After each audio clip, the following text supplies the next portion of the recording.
और अब हम एक ऐसी खबर का डीएनए टेस्ट करेंगे जिसमें करंट की मात्रा बहुत ज्यादा है। हमारा ये विश्लेषण बिजली की उन वायर से जुड़ा हुआ है जो अक्सर आम लोगों को हाई टेंशन यानी अत्यधिक तनाव देती है। लेकिन अपना ये विश्लेषण शुरू करने से पहले हम आपके सामने कुछ आंकड़े रखना चाहते हैं।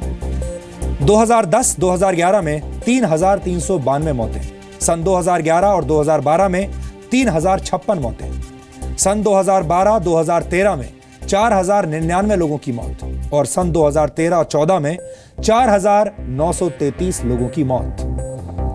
अब आप सोच रहे होंगे कि आखिर ये किस चीज के आंकड़े हैं? क्या हम किसी विशेष बीमारी से होने वाली मौतों की बात कर रहे हैं या फिर ये आंकड़े सड़क हादसों में मरने वाले लोगों के बारे में है? आपको ये भी लग सकता है कि शायद ये आतंकवादी हमलों में हुई मौतों से जुड़े आंकड़े हैं। लेकिन हम आपको बता दें कि आपके ये सारे अंदाजे गलत हैं। ये सारी मौतें बिजली का करंट लगने से या फिर बिजली से जुड़े दूसरे हादसों की वजह से हुई है। ऊर्जा मंत्रालय के मुताबिक 2010 से लेकर 2014 तक यानी 4 वर्षों में बिजली का करंट लगने से हमारे देश में 15,480 लोगों की मौत हुई, जबकि इसी दौरान देश भर में हुई आतंकवादी घटनाओं में 2,078 लोग मारे गए। यानी आम लोगों के घरों के सामने से गुजरने वाली हाई वोल्टेज वायर्स आतंकवाद जितनी ही खतरनाक है।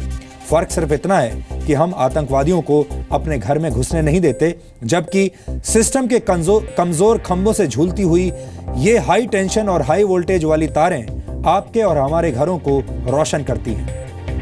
भारत में अक्सर प्लानिंग के अभाव में बिजली की ये हाई वोल्टेज वायर्स घरों के बिल्कुल करीब से गुजरती हैं। कई बार तो ये वायर्स इतनी करीब होती हैं कि बच्चे भी इन्हें आसानी से छू सकते हैं। बरसात के मौसम में ये तारें और भी खतरनाक हो जाती हैं। कई तारें टूटकर नीचे जमीन पर या गड्ढों में भरे पानी में गिर जाती हैं। इन तारों पर लोगों का पैर पड़ता है और फिर चेतावनी के अभाव में लोग इन तारों को छू लेते हैं और कई लोगों की मौत हो जाती है। अगर आप नोट करेंगे तो हो सकता है कि आपके घर के बाहर भी कुछ ऐसी ही हाई वोल्टेज वायर्स गुजर रही हो।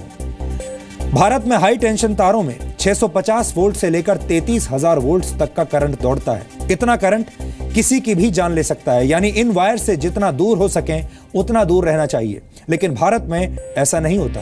भारत के कई शहरों में ये हाई वोल्टेज तारें लोगों की जान ले लेती हैं और ये सब आम लोगों और सिस्टम की लापरवाही की वजह से होता है। यानी आम लोग और सिस्टम इस जानलेवा लापरवाही में 50-50 के पार्टनर हैं।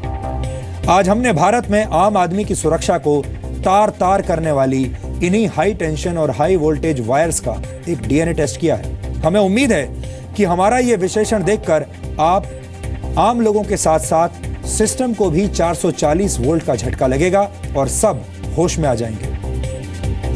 अगर आप भी अपने घर के पास से गुजरती असुरक्षित हाई वोल्टेज वायर से परेशान हैं और आपको भी हमेशा अपनी और अपने परिवार की चिंता रहती है, तो आपको हमारा ये विश्लेषण आज बहुत ध्यान से देखना चाहिए।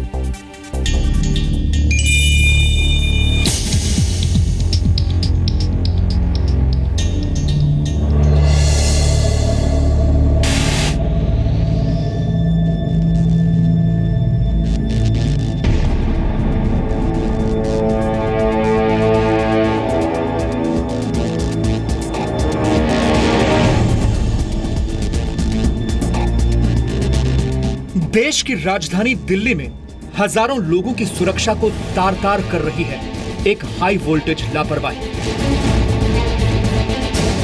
जब रात दिन बरसात होती है तो पूरी रेलिंगों में, पूरे घर में, बाथरूम में सब में करंट आ जाता है। कितनी दफा यहाँ से पब्लिक जा चुकी है, सुनाई कुछ नहीं है। अभी बारिश पड़ेगी तो इस पेड़ के जरिए करंट नीचे उतरेगा जमीन पे, तो पूरे घर के अंदर करंट आ गया। मेरे भाई को पता भी नहीं चला कि उसके पैर कब जल गए।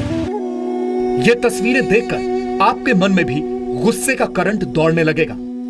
आप भी सोचेंगे कि घरों को रोशन करने वाली बिजली क्या लोगों की जिंदगी में अंधेरा भी कर सकती है। मैं घर में बैठी थी, थोड़ी देर में मेरे को खबर आई कि प्रकाश को चोट लग गया। यही बोले, आज जाके वहाँ देखा तो मेरा बच्चा खत्म हो चुका था। वहाँ पे कारखाना खुला था और वहाँ पे पहले से लोग चोरी की बिजली चला रहे थे। जहाँ पर उनकी डेथ हुई है, जहाँ पर मेरे भाई की, तो वहाँ पर 3 मशीन ऑलरेडी रखी हुई थी और 3 मशीन भी हाई पावर के थे, वो चोरी से जल रहे थे। दिल्ली के नंद नगरी इलाके में रहने वाले लोगों के लिए बिजली की ये तारें किसी आतंकवाद से कम नहीं है। कुछ दिनों पहले इसी इलाके में हाई टेंशन वायर की चपेट में आकर एक युवक की जान गई। इसी दौरान एक के बाद एक कई घरों में धमाके भी हुए जिसके निशान अब तक मौजूद हैं।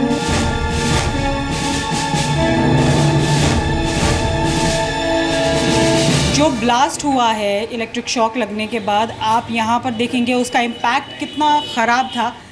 सबसे पहले तो यहाँ आप देखें कि पूरा ये दूसरा मकान है, जिस छत पे काम हो रहा था उससे दूसरा मकान है, और यहाँ एसी, मीटर्स, जितना भी इलेक्ट्रिसिटी का यहाँ पे कनेक्शंस वगैरह हैं, कंप्रेसर, ये सब चीज़ें यहाँ पूरी तरीके से जल चुकी हैं और अब नए सिरे से यहाँ पर वायरिंग करवाई जा रही। अब एक तीसरे घर में हम आए हैं जहाँ पर नुकसान काफ़ी ज़्यादा हुआ है। अगर आप देखेंगे यहाँ पर नज़र आएगा कि किस तरीके से डैमेज यहाँ पर हुआ है, पूरा जलते हुए ये यहाँ तक आया है।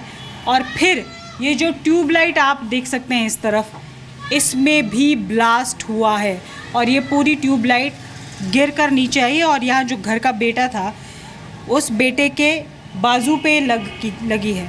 सर मैम मैं सो रहा था, एकदम ब्लास्ट हुआ, उस कारण ट्यूबलाइट यहाँ चिपक गई, गरम ट्यूबलाइट चिपक गई आपको। फिर उसके बाद फिर यहाँ पर धुआं हो गया, धुआं से फिर सांस घुटने लगी। बिजली की जिन हाई वोल्टेज तारों को देखकर मन में तनाव पैदा हो जाता है, वो हाई वोल्टेज वायर्स भारत के कई शहरों की पहचान बन गई हैं। इनमें से कई शहर ऐसे हैं जिन्हें स्मार्ट सिटी बनाया जाना है, लेकिन आपको जानकर अफसोस होगा कि शहरों की कटियाबाज व्यवस्था ने इन वायर्स में दौड़ती बिजली को मौत का दूसरा नाम बना दिया है। केबल किसी और घर में पहुंचाने की केबल ऑपरेटर कोशिश कर रहा था। इसी कोशिश में उसने जब इस छत के ऊपर से केबल फेंकी है तो इस हाई टेंशन वायर के ऊपर जाकर ये केबल गिरी है। वो केबल आप लटकती हुई देख सकते हैं।